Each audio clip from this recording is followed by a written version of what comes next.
Dinosaur Planet is a 4-episode series that focuses on unpopular time periods and the dinosaurs that lived in them. It was published by the Discovery Channel that did When Dinosaurs Roamed America. In my opinion, this series was a step up from When Dinosaurs Roamed America in terms of storytelling. When Dinosaurs Roamed has little to no story in it, which can be a negative to some people, so I can see why Dinosaur Planet has stories, although the stories can come off like deviant art character backstories, but they're good to get engrossed in. I like the cinematography. Like When Dinosaurs Roamed, it's like a cinematic experience. And there are striking images shown here that amazes me. The dinosaur designs are a mixed bag for me. On one hand, I like the vibrant looks of some dinosaurs, but on the other hand, they look distractingly unrealistic. Like the iguanodons. They have the same problems as Walking with Dinosaurs' T-Rex, as in the proportions look off. Some dinosaurs look better than others. It's mostly the scaled dinosaur that look more convincing, where the feathered dinosaurs have a muddy look to them. The CGI has gotten better since When Dinosaurs Roamed. The models have more details, and the compositions are much more convincing. Throughout the series, we cut away to a paleontologist discussing about the dinosaurs. I like how they keep a consistent person throughout instead of using many people. Scott Sampson is the main paleontologist, and over time he becomes more likeable. Episode 1 is about an individual velociraptor named Whitetip. It begins with her being alone in the desert, trying to survive. Her previous pack has been killed by other velociraptors, so therefore she's alone. Whitetip encounters a group of Prinocephali training their fighting skills. She's forced to hunt them but has no luck. Hunger drives Whitetip to dangerous situations. The Prinocephali designs look great. I like the bumps and the brown colours, which matches the desert. The next day, she tries to catch a lizard, but it's too agile for her to catch. There's a close-up shot of the lizard and Whitetip's head. It looks really great. Seconds later, there's a scream in the distance, and it attracts Whitetip. She walked into an Oviraptor lair. The Oviraptor sound effects are really cool because they have intimidating honks. As for the design, I don't like it. I know it's a documentary, but personally I think the fuzzy heads are pushing the feathered dinosaurs idea too far. But I'm not criticising the show for it. It's good to make speculations. It just comes down to preferences. During the scene of a male Oviraptor impressing a female, the narrator reads out really dumb lines. The noise that Lord Whitetip hears sounded like a killing, but there's no food here. Just sex. He's got smooth moves and a good line, but it's not working. I gotta give him credit for trying. Which is quite annoying. Imagine if Walking with Dinosaurs had those lines. That would be out of place. The noise that Lord Whitetip hears sounded like a killing, but there's no food here. Just sex. He's got smooth moves, but it's not working. Next, Whitetip finds another lizard and decides to chase it out of desperation.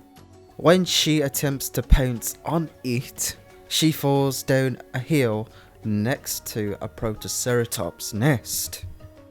The Protoceratops has a nice design, but their sound effects sounds too big for their size. Uh-oh. Protoceratops. I think they're trying to sell that these animals are overpowered compared to Whitetip, and to be honest, I think that's what they're going for, but it should have been subtle. What happens next is a Protoceratops stupidly chases down the raptor and wanders into another herd by accident. The one chasing Whitetip is a veteran old male that doesn't want to fight with the other male. Unfortunately, the other male won't let the old one leave without being injured. It's quite sad and brutal to watch actually, but that's just part of life. Whitetip was hiding behind a bush, hoping for the old male to be tired out so she can kill him, which she does. The next day, a pack of velociraptors arrives and they're hunting. I like how the male raptors have blue highlights while the female has dull highlights. The alpha velociraptor is called Broken Hand, which sounds like a deviant art character name, doesn't it?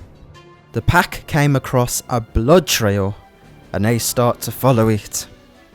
The trail leads to Whitetip and they bully her away to eat her meal. But Whitetip stays because she wants to join the pack. Okay, you want to join the bullies? Okay.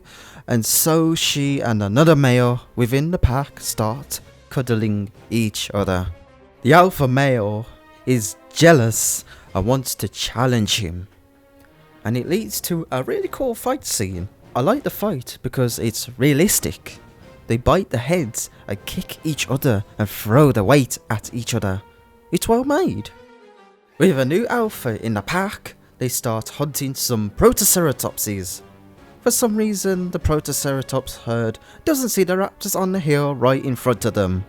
Anyways, the raptors start stealing eggs and they flee. Then the other females scare her off so they can eat the stolen eggs. 3 months later, Whitetip has been accepted and she is becoming a mother.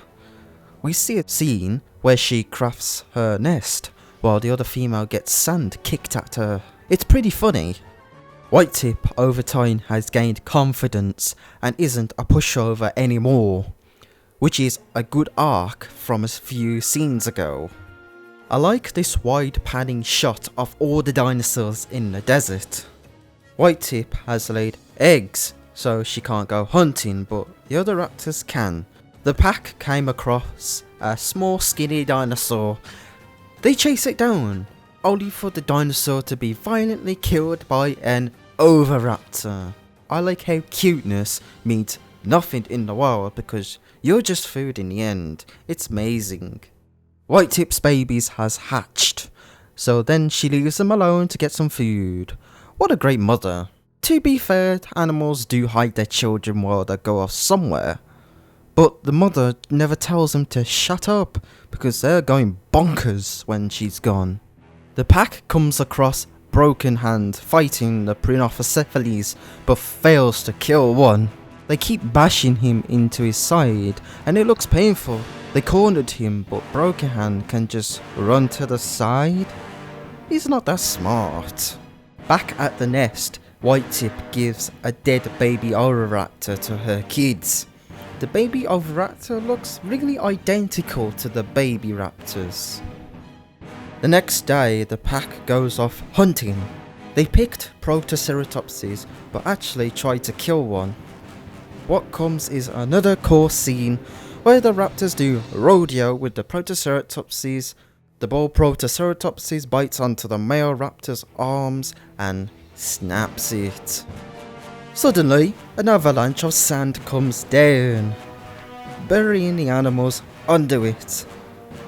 What I like about this is they link this event with the famous fossil of Velociraptor and Protoceratops locked in battle. It's a nice touch and a good bit of speculation. Whitetip is alone again, at full circle, but at least she is with her babies. They end on Whitetip walking off with her youngs. I like the end shot of a sunset with the raptors in front. Overall, I think this is a good episode. Sure, the story comes off like a deviant art character backstory, but it's entertaining. I like Whitetip's arc throughout it because it gives the character some layers and depth. In the end, I had fun.